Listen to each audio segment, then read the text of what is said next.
ഒന്നും മിണ്ടായിരിക്കട, നേരമായല്ലോ.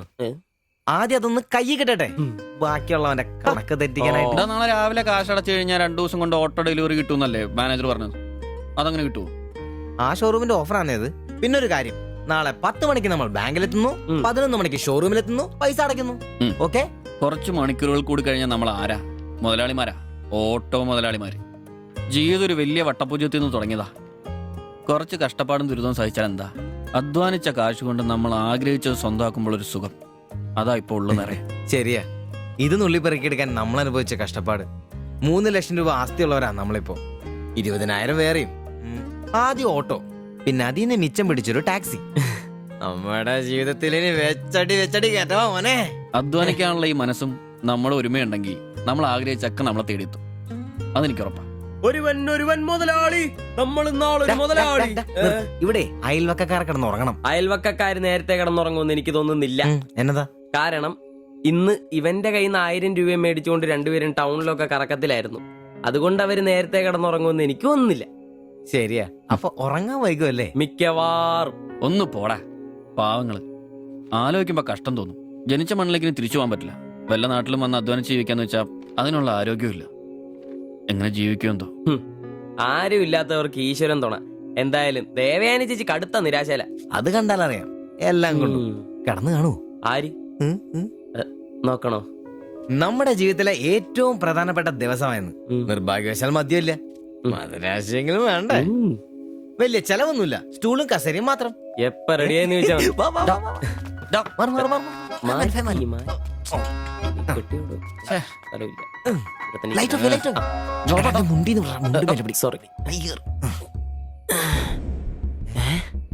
എന്നെ ഉറക്കടോ അത്? വായിന്ന് ചോരയാന്നോ? ഉറക്കമല്ലെന്നേ. സിബി വിളിക്ക്, എന്തോ പന്തികേടുണ്ട്. സിബി വിളി. എന്നാടാ ഒന്ന് കേറി നോക്കണേ, എന്താ പറ്റിയെന്ന് അറിയില്ല. അയ്യോ എടാ, പിടിച്ചു കയറി നോക്കി. എടാ എന്തെങ്കിലും ഒന്ന് പറയടാ. സിബി, അയ്യോ വാടാ.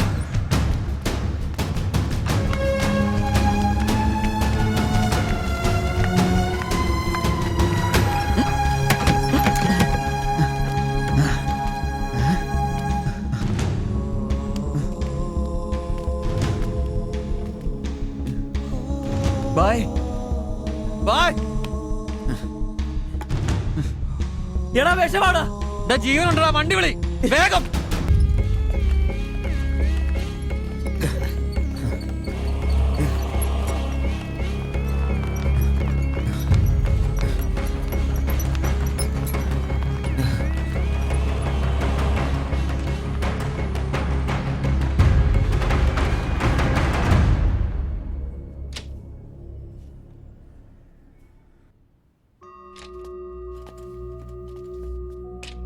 നിങ്ങളാണോ ബംഗാളി ഫാമിലി കൊണ്ടുവന്നവരെ? അതെ സർ.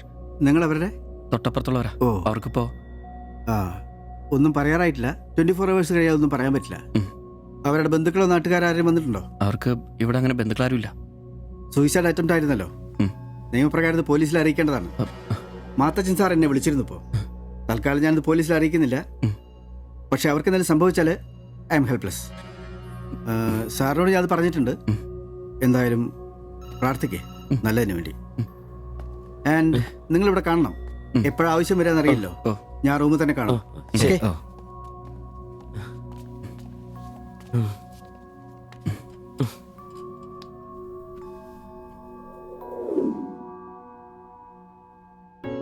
ഓ, ഓർക്കാൻ പറ്റുന്നില്ല. നമ്മൾ നോക്കാൻ കുറച്ചുകൂടെ വൈകിയിരുന്നെങ്കിൽ. കാലിന്റെ വിറയില് മാറിയില്ല ഇതുവരെ. ആദ്യോട്ടാ ഇങ്ങനെ ഒരു സീൻ. എങ്ങനെ തോന്നി അവർക്കിത് ചെയ്യാൻ? അതിനുള്ള ധൈര്യം അവർക്കുണ്ടോ? എനിക്ക് വിശ്വസിക്കാൻ പറ്റുന്നില്ല. അളിയ, അവർക്കെന്തെങ്കിലും പറ്റുമോ? ദൈവമേ, ഒന്നും സംഭവിക്കല്ലേ. എനിക്കിനി താങ്ങാൻ വയ്യ. മാത്രമല്ല അളിയ, നമ്മളവരുടെ അയൽവക്കത്ത്. പോലീസിനോട് നമ്മൾ സമാധാനം പറയേണ്ടി വരും. എന്റെ മാതാവേ. ഒന്നും മിണ്ടാതിരടാ, അങ്ങനെയൊന്നും സംഭവിക്കില്ല. അളിയ, എന്തിനായിരിക്കും ഇവർ ഈ കടുങ്കൈ ചെയ്തത്? ഇനി ചേച്ചിക്ക് വല്ല അവിഹിത ഗർഭവും. ഒന്ന് പോടാ. ബായി എല്ലാം നമ്മളോട് പറഞ്ഞിട്ടുള്ളതല്ലേ. അറിയാവുന്ന ജോലി ചെയ്യാനുള്ള അവസരവും കഷ്ടപ്പെട്ട് ജീവിക്കാനുള്ള ആരോഗ്യമില്ല. നാളെ എന്താവുന്നൊരു നിശ്ചയമില്ല. ജീവിതം കൈവിട്ടു പോയെന്ന് അവർ ചിന്തിച്ചു കഴിഞ്ഞാൽ തെറ്റു പറയാൻ പറ്റുമോ? നീ എന്താ ഈ പറഞ്ഞു വരുന്നത്? അവർ ചെയ്ത് ശരിയാന്ന്? അവർ ചെയ്തത് ശരിയാണെന്നല്ല, നമ്മൾ ചെയ്ത് തെറ്റാണെന്ന്. അതിന് നമ്മൾ എന്നാ ചെയ്തു? നമ്മളൊന്നും ചെയ്തില്ല, അതാണ് തെറ്റ്. ബായുടെയും ചേച്ചിയുടെയും പ്രശ്നങ്ങൾ ആകെ അറിയാവുന്ന നമുക്കാ. അവർക്ക് വേണ്ടി നമ്മൾ എന്തെങ്കിലും ചെയ്തിട്ടുണ്ടോ? എനിക്കതൊന്നും അറിയത്തില്ല. ഇവിടെ ഒരു ഗതിയും പരഗതിയില്ലാത്ത നമ്മൾ എന്ത് ചെയ്യാനാ? എടാ, എല്ലാം തികഞ്ഞിട്ട് ആർക്കും ആരെയും സഹായിക്കാൻ പറ്റുകയില്ല. ഇനി അതൊന്നും പറഞ്ഞിട്ട് കാര്യമില്ല. ഇനി അവർക്കൊന്നും സംഭവിക്കാതിരിക്കാൻ വേണ്ടി പ്രാർത്ഥിക്കാം. അതിനെ കഴിയൂ.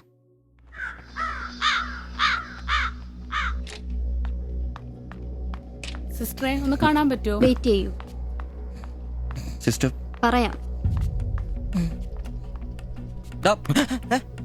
എന്നാ കുഴപ്പയോ? അറിയില്ല, നീ വാ. ശ്വാസം വിടൂ, ശ്വാസം വലിച്ചു വിടൂ. Doctor, Yes. ഐസിയുലെ പേഷ്യന്റിന് സീരിയസ് ആണ്. ജസ്റ്റ് വെയിറ്റ്, ഞാനിപ്പോൾ വരാം. പേടിക്കാനൊന്നുമില്ല. He is perfectly all right now. ഞാൻ അയാളോട് സംസാരിച്ചിരുന്നു. മനഃപൂർവ്വം ചെയ്താണെന്ന് അയാൾ പറയുന്നത്. എന്തോ സാമ്പത്തിക വിഷമം. അയാളൊരു ഹാർട്ട് പേഷ്യന്റ് കൂടിയാണ്. വാൽവിനൊരു പ്രോബ്ലം. അതിന്റെ വലിയ നിരാശയിലാണ്. അപ്പോ ആ ചേച്ചിക്ക് ഏയ് അവർക്ക് കുഴപ്പമൊന്നുമില്ല. റിക്കവർ ചെയ്യാൻ സമയമെടുക്കും. That's all. ശരി. നിങ്ങൾ 3 പേര് ഇന്നലെ ഇവിടെ ഉണ്ടായിരുന്നു അല്ലേ? ഉവ്വ് ഡോക്ടർ. നിങ്ങൾ ഈ ചെയ്തത് വലിയൊരു കാര്യമാണ്. അന്യദേശത്ത് നിന്ന് ഇവിടെ വന്ന് താമസിക്കുന്ന ആളും പേരും ഇല്ലാത്തൊരു കുടുംബത്തെ സഹായിക്കാൻ മനസ്സുണ്ടാവുക എന്നുള്ളത് really great. I appreciate you. കാര്യങ്ങൾ പറയാൻ നിങ്ങളെ ഉള്ളൂ എന്നുകൊണ്ട് പറയാണ്. ഇവരുടെ കാര്യത്തിൽ ഇനി അല്പം ശ്രദ്ധ വേണം. ആ കുമാർ കടുത്ത നിരാശയിലാണ്. ഇനിയും ഇത് ആവർത്തിച്ചേക്കാം. രോഗവും സാമ്പത്തിക ബുദ്ധിമുട്ടും ഒക്കെ അയാളെ വല്ലാതെ തളർത്തിയിരിക്കുകയാണ്. നിങ്ങൾക്ക് ടെൻഷൻ വേണ്ട. ഒരു ശ്രദ്ധ വേണമെന്ന് ഓർമ്മപ്പെടുത്തിയെന്നേ ഉള്ളൂ. ഇവിടെ കൗൺസിലിംഗ് കാര്യങ്ങളൊക്കെ ഉണ്ട്. നമുക്ക് നോക്കാം. ശരി. ശരി. And one more thing please. എന്താ സർ? അധ്വാനിക്കാൻ തയ്യാറായ ഒരു മനസ്സും അതിന് വഴങ്ങാത്തൊരു ശരീരവുമാണ് കുമാറിന്റെ പ്രശ്നം, ആ കുടുംബത്തിന്റെയും. അതിന് കാരണം പണിമുടക്കുന്ന കുമാറിന്റെ ഹൃദയവാൽവുകൾ തന്നെയാണ്. ആ കുടുംബത്തെ പൂർണ്ണമായും ജീവിതത്തിലേക്ക് തിരിച്ചു കൊണ്ടുവരാൻ നമുക്കാകുന്ന ഏക മാർഗം കുമാറിന്റെ ഹൃദയവാൽവുകൾ മാറ്റിവെക്കുന്ന ശസ്ത്രക്രിയയാണ്. 3 ലക്ഷം രൂപയാണ് അതിന് വരുന്ന ചെലവ്. അത് സംഘടിപ്പിക്കാനായാൽ ആ കുടുംബം സേഫായി. അധ്വാനിക്കാനുള്ള ആരോഗ്യം തിരിച്ചു കിട്ടിയാൽ ആ കുടുംബത്തിൽ സന്തോഷം തിരിച്ചു വരും. I am sure. നിങ്ങളുടെ പശ്ചാത്തലം എനിക്കറിയില്ല, മറ്റു മാർഗങ്ങളൊന്നും പറഞ്ഞു തരാനുമില്ല. സാധ്യതകളുണ്ടോ എന്ന് അന്വേഷിക്കുക. ഇവരെ എപ്പോഴും ഇങ്ങനെ രക്ഷപ്പെടുത്താൻ നിങ്ങളെ കൊണ്ടാവില്ലല്ലോ.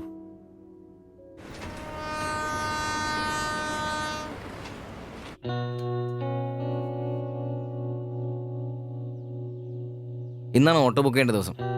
അവരിങ്ങനെ ആശുപത്രി കിടക്കുമ്പോ അയാളുടെ ഓപ്പറേഷനുള്ള പൈസ നമുക്ക് കൊടുത്താലോ? നിനക്കെന്നാ പ്രാന്താന്നോ?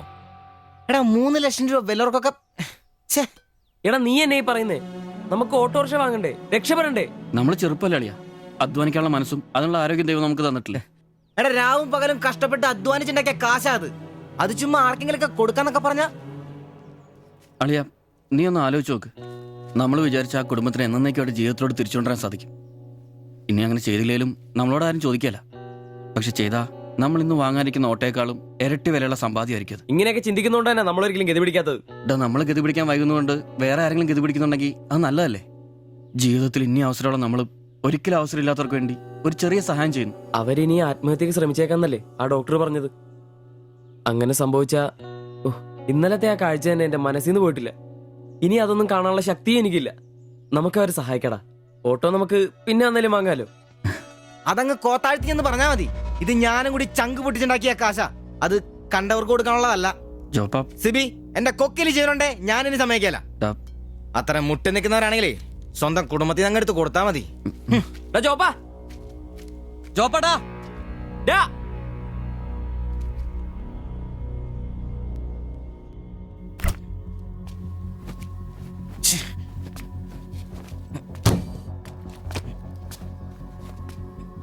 ഡാ ജോപ്പാ.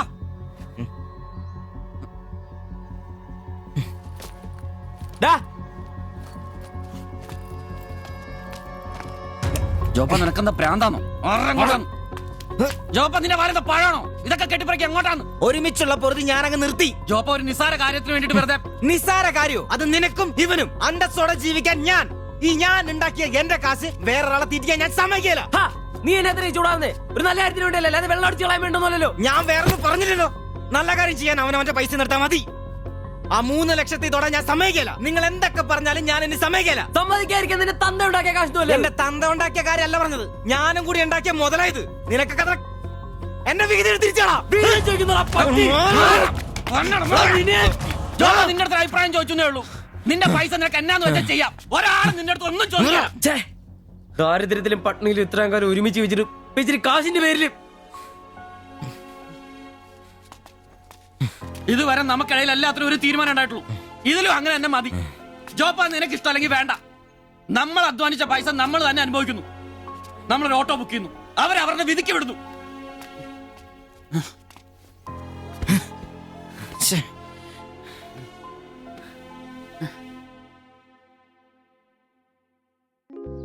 Da.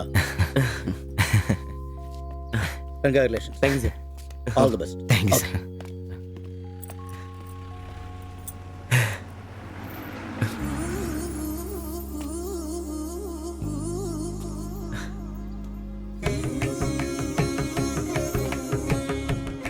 ഓട്ടോ പുറത്തിറങ്ങുന്ന മുമ്പേ ചെറിയൊരു ചടങ്ങ്.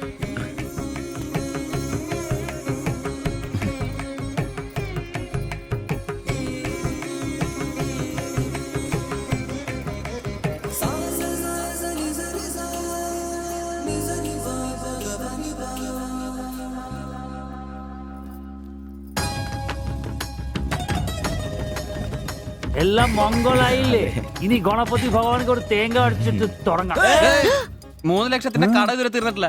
അടിയൊക്കെ പിന്നെ ആവാം. എന്റെ ഭായിമാരെ, ഇതിനകത്ത് ഇരിക്കുന്നത് 1-2 രൂപയുടെ സാധനമല്ല, രൂപ 3 ലക്ഷത്തിന്റെ. ഒരു തേങ്ങ അടിച്ചാല് അതിലൊന്നും കുഴപ്പമില്ല. എന്നാ അടിബായ്. ഓയ്!